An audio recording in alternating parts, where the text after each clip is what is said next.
চট্টগ্রাম আদালতে রাষ্ট্রদ্রোহী মামলায় সনাতনী ইসকন নেতা চিন্ময় কৃষ্ণ দাসের জামিন নামঞ্জুর করা হয়। সাথে সাথে আদালত প্রাঙ্গণে বিক্ষুব্ধ হাজারো হিন্দু ধর্মাবলম্বীরা আটকে দেয় চিন্ময় কৃষ্ণ দাসকে বহন করা কারাগারমুখী প্রিজন ভ্যান।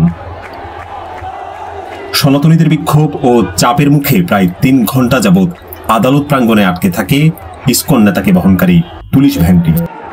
প্রশাসনের দীর্ঘক্ষণ চেষ্টাও যায় বিফলে।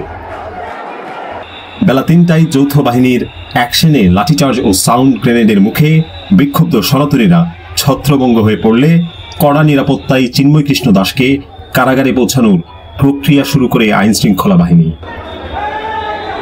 কিন্তু আদালত এলাকায় সনাতনীদের ইট পাটকেল নিক্ষেপ ও মসজিদ ক্ষতিগ্রস্ত করার দরুন ক্ষোভে ফেটে ওঠে আইনজীবীদের বিশাল একটি অংশ।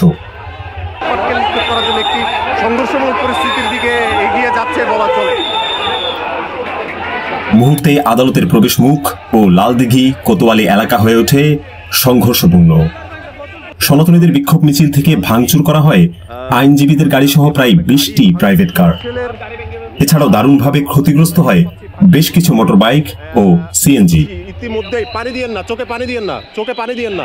সংঘর্ষের এক পর্যায়ে পার্শ্ববর্তী মেথরপট্টি এলাকায় সনাতনীদের হাতে নির্মমভাবে খুন হয় সাইফুল ইসলাম নামক ৩২ বছরের এক আইনজীবী।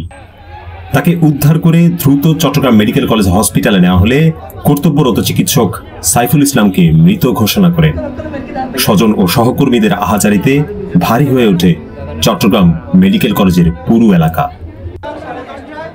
আর এর জেরে আজ আদালত বর্জন করেছে বেশিরভাগ আইনজীবীরাই। চট্টগ্রাম জেলা আইনজীবী সমিতির সভাপতি সম্পাদক মহোদয় আগামীকালকে জেলার আদালত ভবনের যাবতীয় কার্যক্রম বন্ধ ঘোষণা করেছেন। আগামীকালকে কোনো ধরনের বিচার কার্য চলবে না। সাইফুল হত্যার ঘটনায় উত্তপ্ত হয়ে ওঠে চট্টগ্রাম নগরীর বেশ কিছু এলাকা।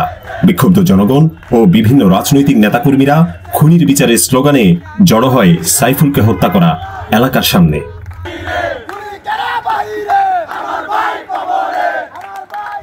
পরবর্তীতে রাত 10টায় আইনজীবী হত্যার ঘটনায় জড়িতদের গ্রেফতারে অভিযানে নামে সেনা সদস্য ও আইন শৃঙ্খলা বাহিনী। মোহাম্মদ আকিল, CN24।